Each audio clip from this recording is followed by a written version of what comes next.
Chapter 10, Sabaean Raiders.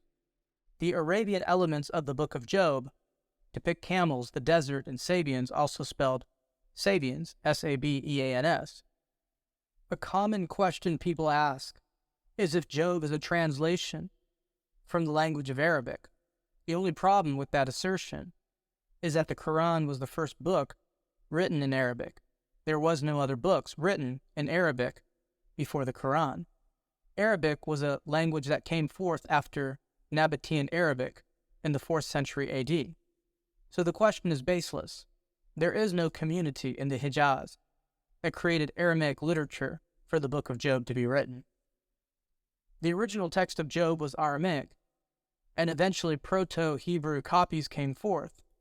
Moabites, Edomites, Phoenicians, Israelites, Canaanites all spoke similar Proto-Hebrew dialects that stem from the Phoenician script. Notice how Solomon and Hiram of Tyre, a Phoenician, are mutual trading partners for 20 years and can also speak the same language with one another, albeit with dialectical differences. The Ophir Expedition is commonly thought to be held near Saba, perhaps the territory above Saba. Ophir definitely was a location somewhere in Arabia. Gold, diamonds, and elephant husks, ivory, are synonymous with Africa and India, but Saba is not India. The eponym for Ophir is associated with the land of Joktan, which was Arabia, Genesis 10:25-26. Ophir was a port city, south of the Gulf of Aqaba. Ezion-Geber, Aqaba city, or Eilat, are mentioned as the ports to which the expedition would start. Ophir is mentioned 13 times in the Bible. It may have also expanded into Africa on the western side. It was a very real location, and at one time had very large deposits of gold that had mined out during the time of the Solomonic Empire. We should not confuse the ships of Tarshish, Spain, with Ophir in 1 Kings 22:48, the ships that went west on the Phoenician Mediterranean trail. Let us review the Ophir passages to be clear. 1 Kings 9:26-28. And King Solomon made a navy of ships in Ezion-Geber, which is beside Eilat, on the shore of the Red Sea, and in the land of Edom. And Hiram sent his servants with the fleet, sailors who knew the sea along with the servants of Solomon. They went to Ophir and took 420 talents of gold from there and brought it to King Solomon. 1 Kings 22:47-48. There was no king in Edom. A deputy was king. Jehoshaphat made ships of Tarshish to go to Ophir for gold, but they did not go, for the ships were wrecked at Ezion-Geber. Isaiah 13:12. I will make a man more precious than fine gold, even a man than the golden wedge of Ophir. Job 22:24. Lay your treasure in the dust, the gold of Ophir among the stones of the brooks. Job 28:16. It can't be valued with the gold of Ophir, with the precious onyx or the sapphire. The Sabaeans were closely connected with the land of Yemen, and some of their people dwelt in what is modern-day Eritrea, Ethiopia, and Somaliland. In Isaiah 45:14, the Sabaeans are mentioned as men of stature, very tall people. The account of the Queen of Sheba in Kings and Chronicles provides evidence for the existence of a flourishing Sabaean kingdom in southern Arabia by the time of Solomon in 950 BC. They were descendants of Ham, Genesis 10:7, the sons of Cush, Seba, Havilah, Sabta, Ramah, and Sabteka, the sons of Ramah, Sheba, and Dedan. The Sabaeans are considered Muslim in Quranic lore, but that does not make sense considering they're not present in antiquity until 1200 BC. However, if the Sabaeans raided the land of Uz, that means their people were living during the time of Job around 1646 BC. The sons of Ramah were Sheba and Dedanites. Now think about it. Before Muhammad rid the Kaaba of its 360 idols in 622 AD, we know the Arabians were stone worshippers. To this day, they still venerate the black stone, representing their false worship of stones. Hubal was their principal deity, a form of Baal worship. Are the Sabaeans Muslims? The answer is no. The terminology for Muslim only came into mainstream consciousness after 632 AD. So that would be a barefaced lie to believe that the Sabaeans of antiquity were Muslim. The Sabaeans had a Ham-Semitic culture and language. They descend from Sheba, a descendant of Ramah, a son of Cush, who was a son of Ham. The Sabaeans are depicted as traders. The merchants of Sheba and Ramah traded with you. For your merchandise, they exchanged the finest of all kinds of spices and precious stones and gold. Ezekiel 27:22. Joel 2:4-8 refers to the Sabaeans who dealt in the slave trade. They were slavers of men and women. They were a maritime people.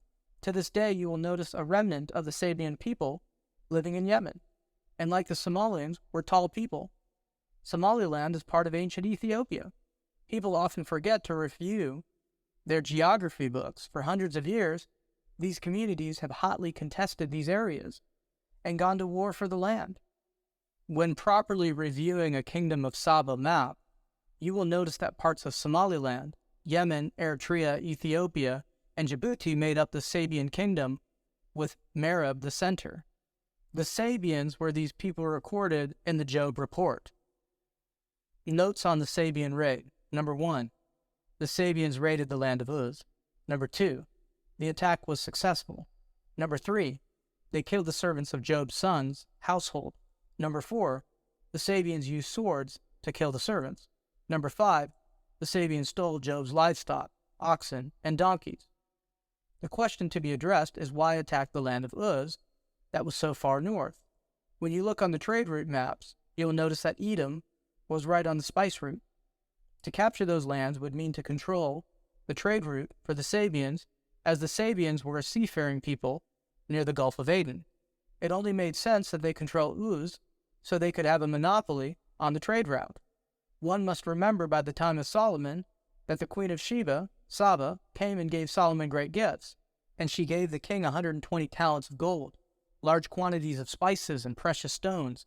Never again were so many spices brought in as those the queen of Sheba gave to King Solomon. 1 Kings 10:10. This event happened around 950 to 940 BC. The Sabaeans controlled the spice trade in the Gulf of Aden area. The Queen of the South. Jesus spoke about the Queen of Saba. He calls her the Queen of the South. You can see the context is with her caravan, referenced in the Book of Kings. Jesus was telling the unbelieving audience that the Queen of Saba, Sheba, went from a distant land to hear the remarkable wisdom of Solomon. And yet Jesus was making a comparison to his wisdom as being far greater. And yet very few Jews wanted to listen to him, even though he was God. He went to his own, but his own rejected him. Right there in Jerusalem. And you have the real King of Kings and Lord of Lords, but due to their lack of faith, they could not acknowledge the greater Solomon present in front of them. They were literally blind to their Jewish Messiah, to the degree the Jewish people were complicit to the death of Jesus Christ of Nazareth. 1 Kings 10:1-2, 13. Now when the king of Sheba heard of the fame of Solomon concerning the name of Yahweh, she came to test him with hard questions. She came to Jerusalem with a very great retinue, with camels bearing spices, and very much gold and precious stones, and King Solomon gave to the queen of Sheba all that she desired, whatever she asked besides what was given to her by the bounty of King Solomon. So she turned and went back to her own land with her servants. Matthew chapter 12:42. The queen of the south shall rise up in the judgment with this generation, and shall condemn it.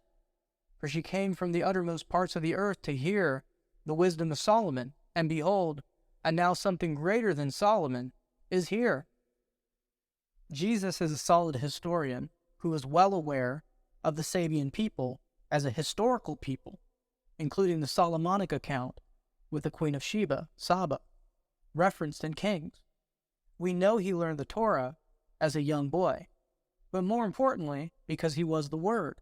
And being God, he knew the entirety of Scripture, so he knows exactly the Queen of Saba event with Solomon in Jerusalem. Think of it like this. The historical Jesus, quoted in the Gospel of Matthew, spoke in direct reference to a historical Solomon, living in Jerusalem, encountering a historical Afro-Arabian queen from Saba. The dates would have been around 950 to 940 BC. Jesus sheds light. The queen of Saba came to hear the wisdom of Solomon, being well aware that in Kings, the royal queen of the south asked Solomon hard questions and inquired of his vast wealth and opulence. Here we have an Arabian tale of a real-life female ruler from southern Arabia whose very own life example of seeking the wisdom of Solomon will be judgment against the evil generation during the time of Jesus who would not believe upon the spiritual wisdom and truth that Jesus, the Anointed One, was directly speaking to them. Luke 11:31. The queen of the south will rise at the judgment with the men of this generation and condemn them.